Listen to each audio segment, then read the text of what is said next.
Good afternoon to all of you. I am Wasim Khan.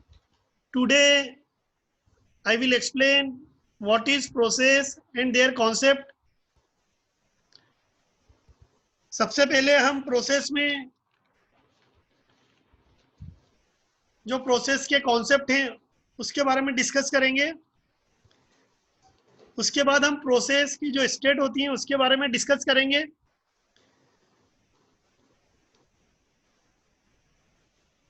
Operating system क्या होता है? Execute करता है वेराइटी ऑफ प्रोग्राम।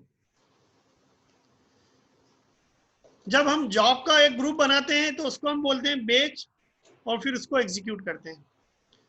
और जब प्रोग्राम की बात होती है या टास्क की बात होती है तो हम टाइम शेयर सिस्टम की बात करते हैं। हम ये भी देखेंगे कि जो हमारी टेक्स्ट बुक है या इंटरनेट पे जो भी मटेरियल आपको दिया गया है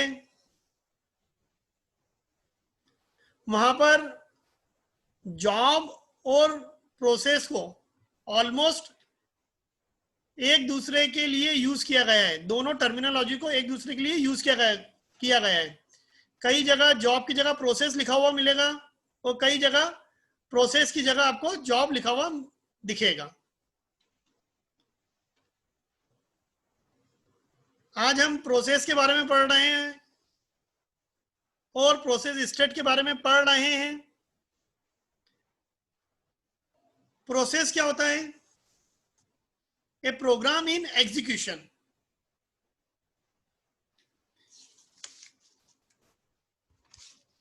N execution of program is called process.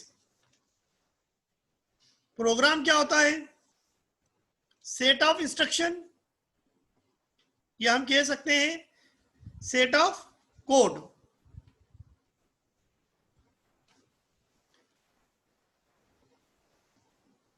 जो हमारी प्रोसेस होती है उसका जो एग्जीक्यूशन होता है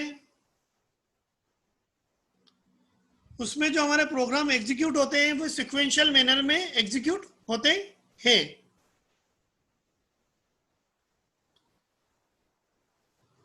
प्रोसेस क्या होता है? एक एक्टिव एंटिटी है। हम इसको एक्टिव एंटिटी क्यों बोलते हैं प्रोसेस को? प्रोग्राम जब एग्जीक्यूट होना स्टार्ट हो जाएगा तो ये जो इंफॉर्मेशन है उसकी करंट इंफॉर्मेशन कहलाएगी।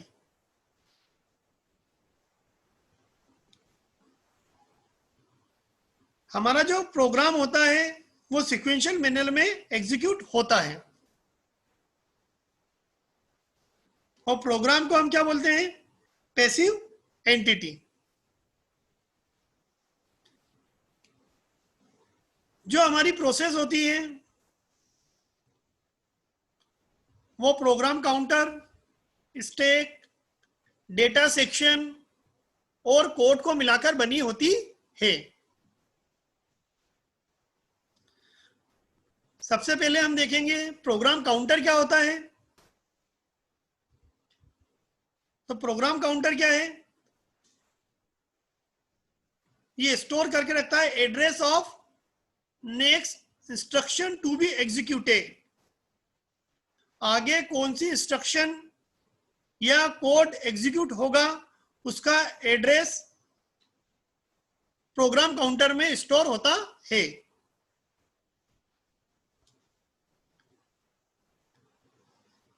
सेकंड है स्टैक, जिसको हम स्टैक रजिस्टर भी कहते हैं।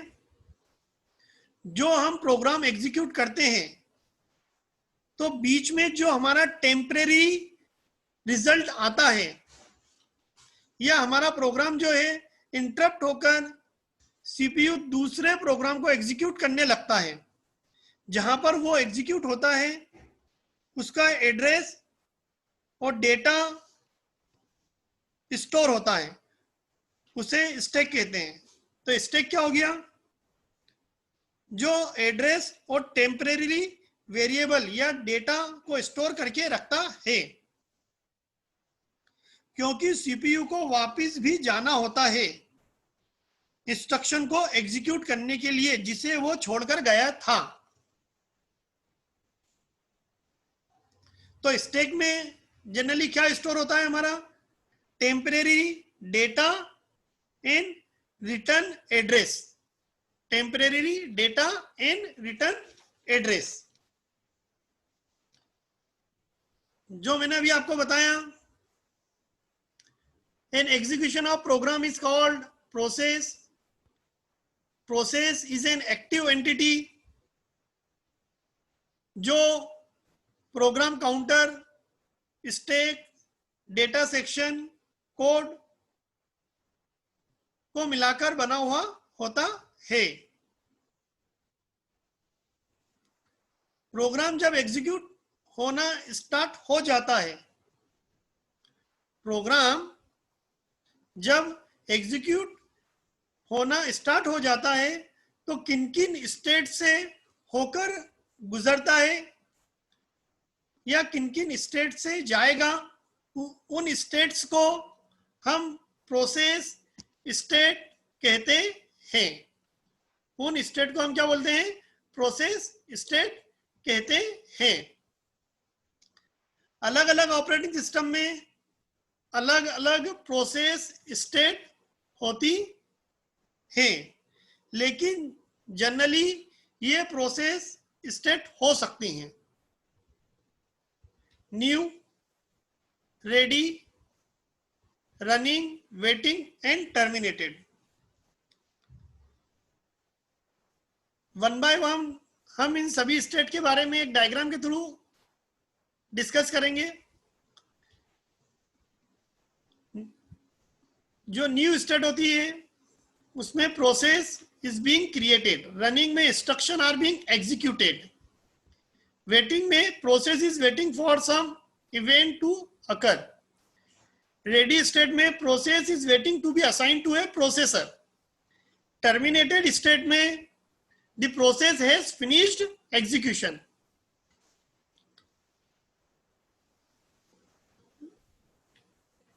जैसा कि मैंने बताया, न्यू में the process is being created, process create होती है, क्रिएट होने के बाद वो कौन सी स्टेट में जाती है? रेडी स्टेट में। अब रेडी स्टेट में क्या होता है? The process are ready for executing by CPU. यहां पर प्रोसेस रेडी है एग्जीक्यूट होने के लिए, किसके द्वारा? सीपीयू के द्वारा। सीपीयू यहां से प्रोसेस को पिक करता है। अब रेडी स्टेट से रनिंग स्टेट में प्रोसेस ट्रांसफर हो जाएगी। रेडी स्टेट से रनिंग स्टेट में प्रोसेस ट्रांसफर हो जाएगी। रनिंग स्टेट में जो भी हमारा कैलकुलेशन है या एग्जीक्यूशन है वो परफॉर्म होता है। रनिंग स्टेट में क्या होता है? Instruction are being executed. अब यदि रनिंग स्टेट के ड्यूरेशन में हाई प्रायोरिटी की प्रोसेस आ जाती है तो सीपीयू बीच में उसे इंटरप्ट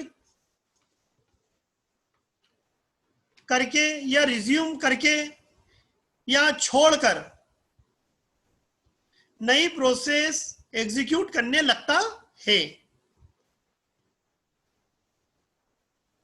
या फिर हमारी प्रोसेस जो है उसे इनपुट या आउटपुट एक्टिविटी करना है।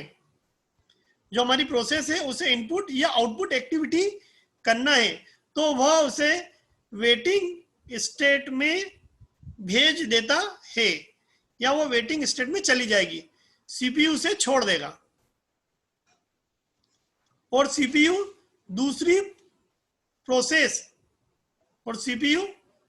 प्रोसेस रेडी क्यू से ले लेगा। इसके बाद जब हम प्रोसेस इनपुट आउटपुट या इवेंट कंप्लीट कर लेगी, जब हमारी process input output event complete कर लेगी या जो इंटरप्ट हुआ है उसे इंटरप्ट सिग्नल मिलेगा कि इंटरप्ट की रिक्वेस्ट की जा चुकी है, तो प्रोसेस फिर से वेटिंग स्टेट से हमारी रेडी स्टेट में चली जाएगी और रेडी से फिर से रनिंग स्टेट में चली जाएगी। अब यदि रनिंग स्टेट में इंटरप्ट आता है तो भी प्रोसेस रेडी स्टेट में चली जाएगी।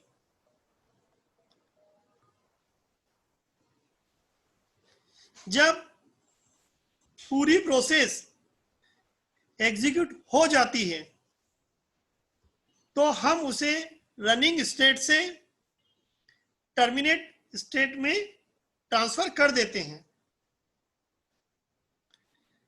टर्मिनेट स्टेट में हमारी प्रोसेस कंप्लीट हो रही है और वेटिंग स्टेट में हमारी जो प्रोसेस है वो इनपुट आउटपुट या इवेंट का वेट करती है। टर्मिनेट स्टेट में हमारी प्रोसेस क्या हो गई है? फिनिश हो गई है, कंप्लीटली एग्जीक्यूट हो गई है। तो ये जो डायग्राम है, इस डायग्राम को हम स्टेट डायग्राम ऑफ प्रोसेस या प्रोसेस स्टेट ट्रांजिशन डायग्राम भी कहते हैं। नेक्स्ट लेक्चर में हम डिस्कस करेंगे प्रोसेस कंट्रोल ब्लॉक। और आज का ये जो टॉपिक है जो हमने पढ़ा है स्टेट डायग्राम ऑफ प्रोसेस या प्रोसेस स्टेट डायग्राम, बहुत ही इंपॉर्टेंट टॉपिक है। एग्जाम में इसमें से क्वेश्चन आता ही है। Thank you.